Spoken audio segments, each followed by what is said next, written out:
Despite missing most of their interior defensive line, the Seattle Seahawks still found their way to the quarterback against the Dolphins.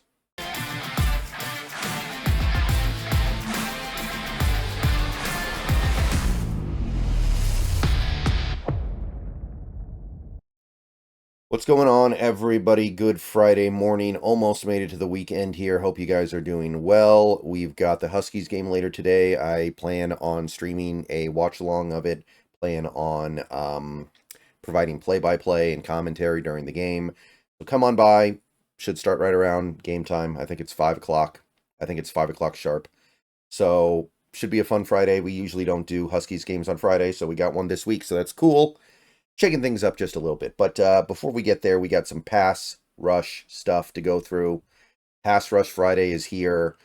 And I'll tell you this much. The Seahawks, within a few snaps, I think like the first handful of snaps of the game for the defense, lost their best pass rusher so far this season.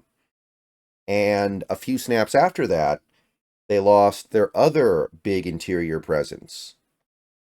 And they had to gut this game out with backups in the interior. And they still found a way to pressure the quarterback. So, obviously, the numbers are not going to be as high as they were in the previous couple of games, but the performance was special. This was really, really good. And it should indicate to you that this team is equipped better than any Seahawks team I've seen in a while to lose players and still gut it out. Obviously, the weak opponent helps. Obviously, playing the Miami Dolphins backup quarterback helps. And their weak offensive line. But that being said, they still had to go out there and do it. And they did it. And they found different creative ways to do it. And I'm proud of them. I'm happy for them. So, let's go through the list here. We're starting on the defensive line. Before we get to the numbers, I hope you like this video. If you do, please click the like button down below. Subscribe to the channel if you're new. Daily Seahawks content, usually about 5 videos a day. Click the bell for notifications. Become a channel member for $2 a month. Those are the best ways to support the channel. Now, the overall production from the defensive line was down because we didn't get anything from Leonard Williams. He pieced out after 5 plays. Hope he's okay, by the way. We need him. He's been playing phenomenal football so far this year.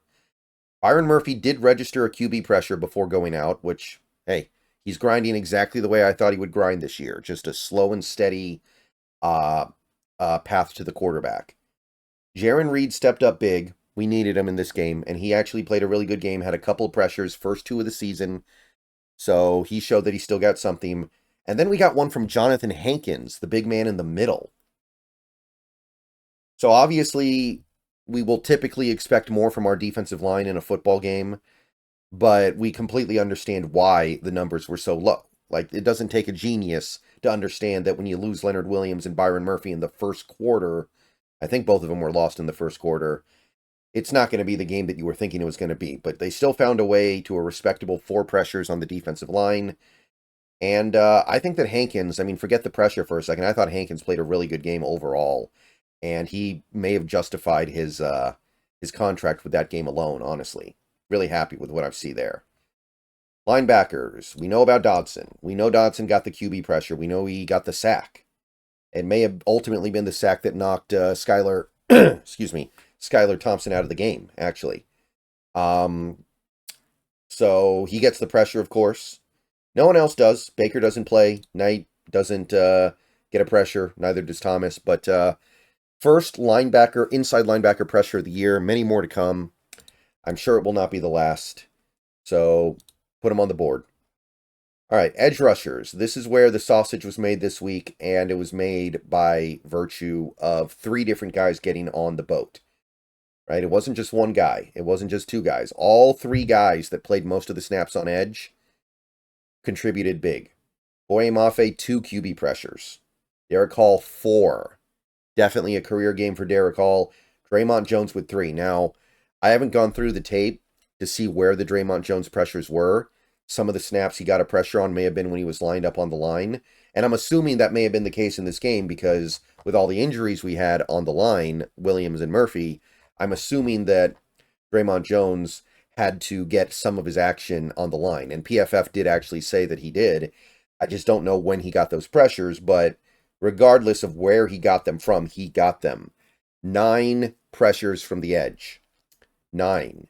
That's actually a season high. We had 8 in each of the first 2 games. This game we have 9. Great news. Awesome stuff. And it's a world of difference trying to get pressure on an opposing quarterback when they don't have guys in the middle that they're afraid of stepping up into.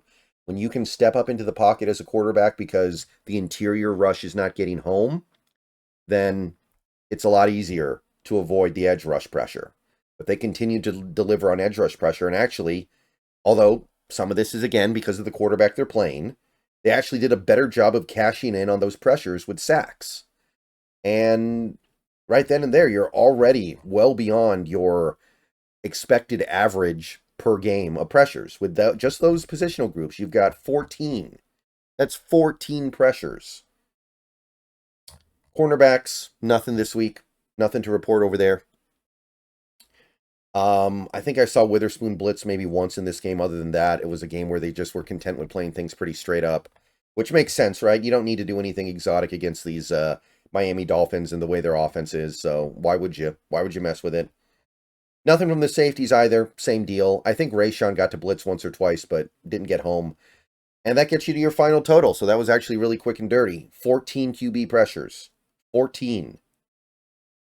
So you're up at 45. You're averaging 15 pressures a game, which would crush my preseason projections and expectations if that holds up. Will it hold up? I mean, you're going to play better quarterbacks, right? You're going to play maybe better offensive lines.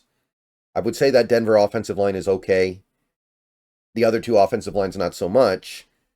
And you're going to play better offenses in general. You're going to play better teams that can play with a lead at some point, and they don't have to pass the ball as much. But maybe even more than that. Let's remember, Uchenna Nwosu has not touched the field yet. He might be touching the field this week. Uchenna Nwosu hasn't done a thing, and we're here right now, right? We haven't seen the blitzes, and we're here right now, right? Like, they're blitzing a little bit, but they're not blitzing anything exotic. They're not throwing crazy things at opponents right now. They're mostly playing things pretty straight up, and they're still here. Leonard Williams missed almost the whole game. That's been your best QB pressure guy through the first 2 games. He basically missed game 3, where I'm sure he would have gotten like 4 or 5 pressures against that pretty weak interior line for Miami.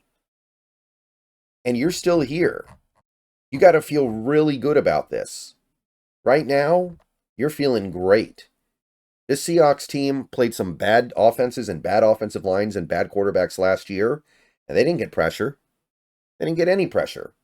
So now, yeah, better opponents will come, but this is a great start. We are in good shape right now, and it's a great way to kick off Friday. So I'll see you guys later.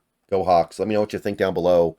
And be happy, man. Be happy about this. There's some stuff with this team that you may not be thrilled about, but if there's anything to be over the moon about, it would probably be this.